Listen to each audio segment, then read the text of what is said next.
Alhamdulillah. Alhamdulillahilladzi kataba 'alaina as-siyam fi syahri Ramadan alladzi unzila fihi al-Qur'an hudan lin-nasi wa bayyinatin minal huda wal furqan. Asyhadu an la ilaha illallah wahdahu la syarika lah alladzi kataba as-sa'adata liman amila syara'il Islam. Wa asyhadu anna sayyidina Muhammadan abduhu wa rasuluhu al-mab'uts rahmatan lil alamin. Allahumma shalli wa sallim wa barik ala sayyidina Muhammadin wa ala alihi wa ashabihi wa man tabi'al Qur'an ila yaumil qiyamah. Amma ba'd.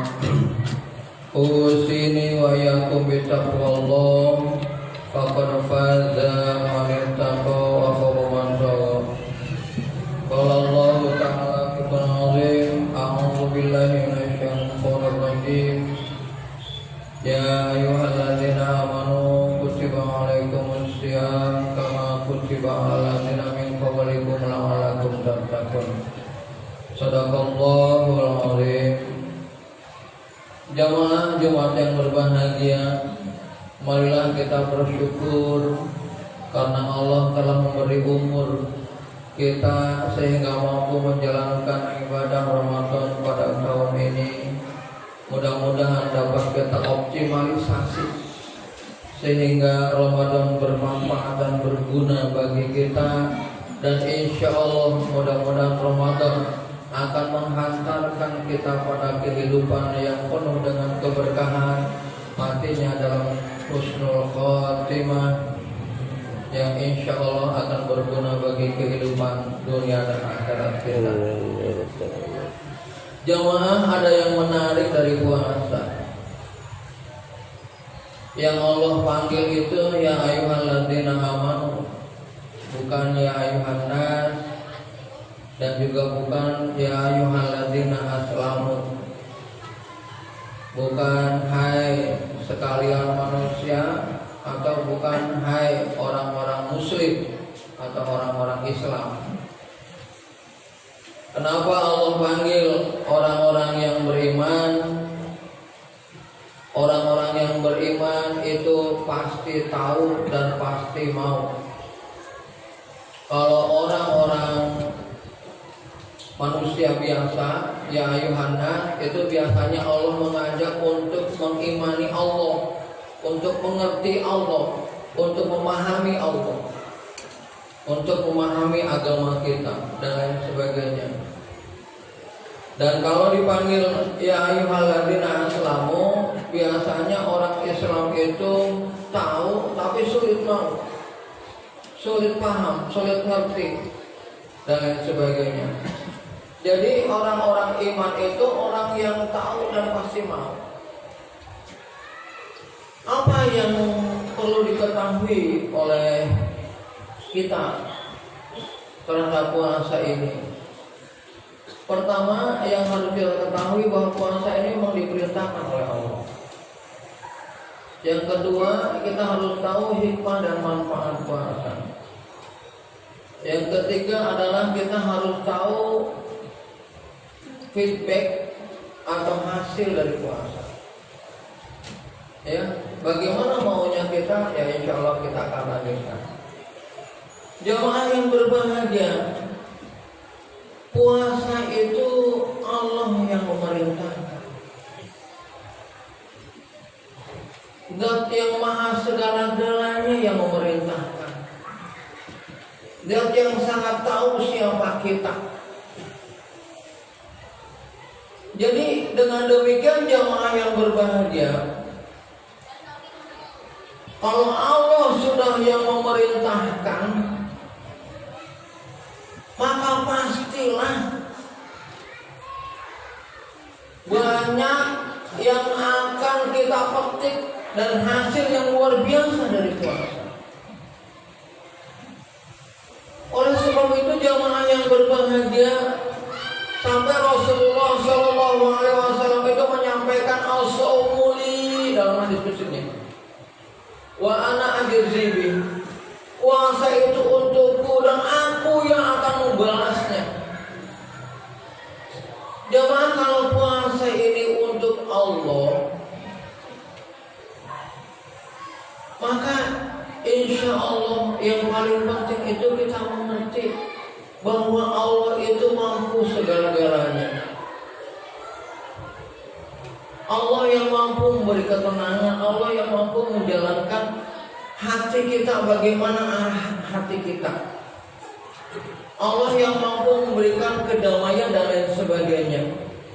Oleh sebab itu, maka ketika kita menjalankan puasa ini harus penuh dengan kesadaran kita bahwa ini bagian dari ketaatan kita kepada Allah Subhanahu wa taala. Oleh sebab itulah jamaah yang berbahagia di bulan Ramadan ini banyak yang harus kita renungkan, terutama tentang kebesaran Allah Subhanahu wa taala. Kenapa jamaah yang berbahagia hal ini begitu sangat penting? Kita sangat mengetahui jamaah yang berbahagia, Islam itu agama rahmatan lil alamin, agama solusi, agama alternatif.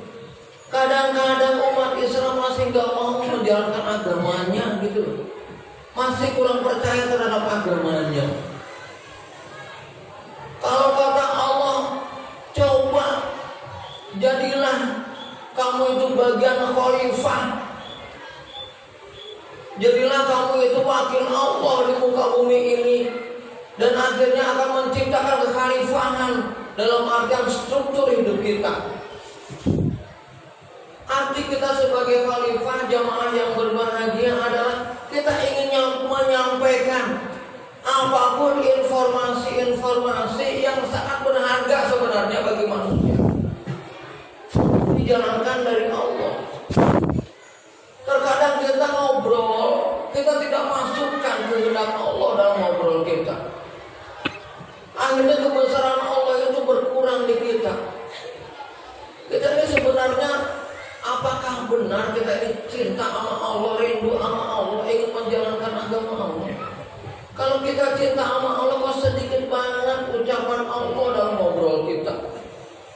Akhirnya kita mudah terpengaruh sama yang lain, mudah terpengaruh sama omongan-omongan yang lain. Akhirnya kebesaran Allah tidak ada di dalam dada kita. Akhirnya motivasi kita lillahi ta'ala dalam segala bentuk tidak ada. Kalau lillahi ta'ala ini yang memang motivasi puasa kita juga tidak ada, lantas bagaimana dengan aturan-aturan Allah selanjutnya? Kita sangat tahu jamaah yang berbahagia, kemana Quran, kemana umat Islam. Quran harus diimplementasikan dalam kehidupan nyata. Kita masih jauh mengerti hal itu. Ketika kita bilang bahwa sebenarnya analisa kehidupan itu adalah menciptakan khilafah, dimusuhinya khilafah oleh umat Islam sendiri. Jadi yang tidak mau terhadap Islam kadang-kadang umat Islamnya. Ini kenapa harus menjadi analisa di dalam puasa kita? Saya masih sangat yakin bahwa gerakan komunis, gerakan Cina komunis ini luar biasa. Dan Indonesia memberikan wadah itu, jamaah ini harus hati-hati. Kemarin virus vaksin Sinovac dari Cina, sekarang akan diimpor lagi virus gotong royong tapi dari Tiongkok. Namanya vaksinnya bagus, gotong royong, tapi asal vaksinnya dari Tiongkok juga. Tahu Sinovac udah nggak diterima oleh WHO, sehingga ketika orang jamaah haji walaupun sudah disuntik oleh vaksin Sinovac itu tidak terpakai, ya, dan lain sebagainya. Nah, ini ada apa dengan kok ngambilnya harus ke Cina dan ke Tiongkok? Dan sekarang gerakan-gerakan kita lihat, Menteri Agama kita ngomongnya ngaco. Pendidikan Pancasila, bahasa Indonesia dan agama mau dihapus. Mau apa ini? Mau kemana ini?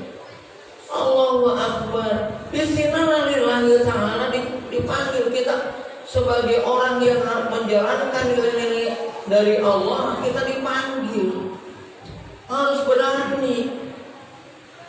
Bagaimana kalau akhirnya komunis di kita yang kata mereka religion is poison for civilization, bahwa agama itu canggih bagi peradaban manusia, harus dihilangkan itu agama. Dan sekarang bukti nyata. Jamaah yang berbahagia, mohon maaf, saya mohon maaf sama sekali. Kadang-kadang saya virus corona ini apa ini?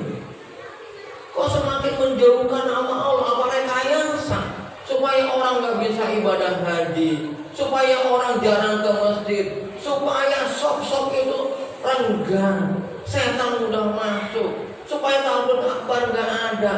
Jadi dimusnahkan segala aktivitas manusia. Kadang-kadang saya berpikir, kemudian juga kayak masker itu kan menutup hidung dan mulut. Hidung dan mulut itu alat untuk kita bernapas dan membuang napas. Sekarang disatukan oksigen dengan karbon dioksida. Gimana ceritanya? Yang kita hirup akhirnya karbon dioksida dan lain sebagainya. Ini ada apa sebenarnya? Apakah benar kita tidak boleh menghirup udara segar dari Allah Subhanahu wa taala? Kalau sakit corona karena duplex, karena air liur, ya kenapa nggak mulut saja dan orang sakit saja yang memang nyata-nyata dia kena corona umpama saja. Ini mohon maaf, saya hanya ingin marilah kita kaji dengan cerdas hal-hal seperti itu. Jadi yang harus tahu kita, Allah itu maha segala-gala. Penyakit itu dari zaman dulu sudah ada, zaman orang mati dari zaman dulu sudah ada. Nabi Adam sudah tidak ada, Nabi Idris sudah tidak ada, termasuk Nabiullah Muhammad SAW sudah meninggal. Mati itu zaman dulu. Oleh sebab itu nggak mungkin dan mustahil kalau corona itu menyebabkan umat Islam jauh dari masjid, jauh dari majelis taklim. Yang ngaji cuma berapa orang. Kita buka pengajian tafsir nggak ada sama sekali rasanya corona, kita kumpul-kumpul dan lain sebagainya. Ini akhirnya kita kesulitan membina umat. Anak sampai nggak sekolah, coba jamaah. Ini mau apa generasi kita mau bagaimana? Udah ngaji susah, sekolah pun tidak. Jadi maaf ini saya hanya meluapkan emosi saya selaku tokoh masyarakat yang harus berpikir cerdas. Kita harus analisis doa, benar-benar analisis kita. Ya, ternyata kan presiden kita sendiri kumpul-kumpul, membagikan hadiah di Maumere, menghadiri pernikahan dan lain sebagainya. Itu apa? Ya, anak itu sendiri Gibran PSK datang ke KPU juga menggunakan sedemikian rupa. Nah ini bukan apa-apa, umat Islam kembali kepada nilai Islam. Masjid harus menjadi tempat kita lagi. Sebenarnya ke Baitullah kita harus menjadi sebuah kerinduan ulang. Ya, jadi Allah yang menentukan. Kita harus tahu bahwa puasa juga Allah, harus memperkuat keimanan kita. Yang kedua tentang hikmah dan manfaat puasa, kita harus tahu. Jemaah, filsafat kewajiban dalam Islam. Kenapa Allah mewajibkan sesuatu kepada Islam? Karena demi kepentingan, kemaslahatan, kemanfaatan bagi manusia itu sendiri. Jadi Allah wajibkan segala sesuatu karena memang ada nilai maslahat bagi manusia, ada nilai manfaat yang luar biasa bagi manusia, baik manfaat jiwa maupun manfaat fisik. Puasa melahirkan manusia-manusia sehat, ternyata betul.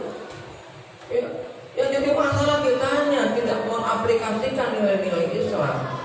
Ya, oleh sebab itu, yakinlah puasa ini kenapa Allah berikan motivasi yang luar biasa. Tidurnya sebagai ibadah dan lain sebagainya, diamnya zikir atau tasbih. Ini kan hal yang luar biasa, jemaah. Agar nuansa ibadah itu terbawa setelah kita puasa, bahwa hidup itu memang dengan ibadah, segala sesuatunya kembali kepada lillahi ta'ala. Tidur lillahi ta'ala, makan lillahi ta'ala, apapun lillahi ta'ala. Supaya nuansa ibadah itu banyak kita lakukan. Kalau sholat mungkin hanya 5 menit atau 15 menit lamanya. Tapi kalau tidur, kalau nggak jadi ibadah gimana ceritanya? Ya, ini Allah menginformasikan bahwa nuansa puasa itu akan menjadi nuansa terus menerus bagi kita. Nanti bisa kita kaji lebih lanjut. Jadi jamaah yang berbahagia, ketika kita menjalankan puasa dengan baik, kita ruhi dengan kegiatan-kegiatan ubudiyah, kita begitu mengetahui bahwa di bulan Ramadan inilah bulan diturunkannya Al-Quran. Rindu kita kepada Al-Quran, baca walaupun sedikit, buka walaupun sedikit. Ketika kita tidak bisa di bulan Ramadan ini, cari orang yang 4 kali ketemu bisa baca Al-Quran. Banyak sudah teori-teori membaca Al-Quran yang cepat. Bisa cari orangnya. Bayar berapa pakai, insya Allah jika kita punya. Kalau kita tidak punya, Allah akan memberikan bantuan-bantuan lain. Jadi jamaah yang berbagai seperti itu. Sekarang hasil feedback dari puasa ini juga luar biasa jamaah yang berbahagia. Feedback dari puasa itu adalah la'alakum tattaqun, agar kamu menjadi orang yang bertakwa. Sekarang kita analisa orang yang bertakwa. Orang yang bertakwa itu wasari'u ila magfiratin min rabbikum wa jannatun samawati wal ardi. Surga yang seluas langit dan bumi, seluas yang tiada batas. Itu bagi orang-orang yang bertakwa. Ini supaya kita tidak hidup, tidak merasa melotot, tidak merasa kagum terhadap orang yang kaya sedemikian rupa. Jadi iman itu, ketakwaan itu lebih mahal daripada itu semua. Puasa kita ini lebih mahal dari itu. Ketika ada orang kaya, alhamdulillah ya teman kita, ada orang miskin juga biasa, itu teman kita. Ini umat Islam sering sekali peribahasanya Allah kekayaan sedemikian rupa. Ya, seakan-akan Allah tidak adil dengan kekayaan sampai dia berbuat hal yang tidak-tidak. Jamaah hidup ini sementara. Kalaupun kita mati karena memang kita nggak punya menjaga diri, itu insya Allah matinya syahid. Gak usah takut. Hidup ini kadang-kadang kan nunggu mati. Yang kita harapkan mati itu menyelamatkan. Makanya sering kita doa, Allahumma hawin alaina fi sakaratil maut. Ya Allah, mudahkanlah hamba-Mu dalam menjemput kematian ketika sakaratul maut. Tapi akhirnya mempersulit. Kenapa? Karena aladzi jama'a malawan, duit mulu pikirannya. Itu yang menghambat sulitnya mati. Cinta sama anak bukan dihantarkan untuk ngaji, untuk memahami agama. Nah ini yang mempersulit. Akhirnya dia cintanya sama anak bukan karena Allah dan lain sebagainya. Ya jamaah yang berbahagia. Terus kemudian lihat orang yang bertakwa. Wasari'u ila magfirah. Apa? Yang lanjutannya adalah alladzina yunfiquna. Ya, dalam surat Az-Zumar ayat 73 ya. Alhamdulilladzi shadaqana wa'dahu wa rasana atana tabaru min al-jannati haitsu masya. Alhamdulilladzi shadaqana wa'dahu. Alhamdulillah, Allah lah yang maha menepati janji. Yang pasti tepat janjinya adalah Allah Subhanahu wa taala. Wa awrasana ardana tabawuna, dan yang mewariskan bumi ini kepada orang-orang yang beriman. Natabawuna jannati haitsu nasya. Nanti kamu mau memilih surga yang mana sih ingin kamu. Jadi orang yang bertakwa itu orang yang digiring oleh Allah. Dengan orang-orang yang bertakwa itu adalah orang-orang yang ingin masuk surga yang mana saja silahkan. Ingin masuk surga yang mana ya silakan. Makanya ulama wanti-wanti minta panjang umur sampai Ramadan. Itu sebagai bukti bahwa Ramadan jangan disia-siakan. Makanya anak-anak lihat, anak-anak nuansa agama tinggi. Inginnya tidur di masjid, inginnya dekat beduk, inginnya sholawatan, inginnya apa? Itu memang nuansa Ramadan. Kayak senang di masjid. Anak-anak aja nggak ada sudah sangat terlihat. Coba saya lihat kadang-kadang. Kalau mereka nggak dilarang, itu zuhur udah pada sholat, asar udah persiapan untuk iftar, ya, dan lain sebagainya udah ingin sholawatan udah apa, tadarusan, ayo siap dan lain sebagainya. Itu memang Allah berikan nuansa Ramadan, panggilan-panggilan untuk kita beribadah kepada Allah. Lagi kayak udah tua, yang secara syariatnya akan lebih dulu dipanggil oleh Allah. Karena semakin jauh dari agama Allah. Ini ketika kita meninggal, jemaah yang berbahagia, pertanyaannya kan akhirnya bekal apa? Sedangkan namanya dosa, maksiat itu terus menerus menggoda kita, terus menerus menggerogoti keimanan kita. Sedangkan kesempatan yang Allah berikan, dulu kita di masjid ini Allahu Akbar, selain daripada i'tikaf juga memang tempat yang dikabulnya segala sesuatu.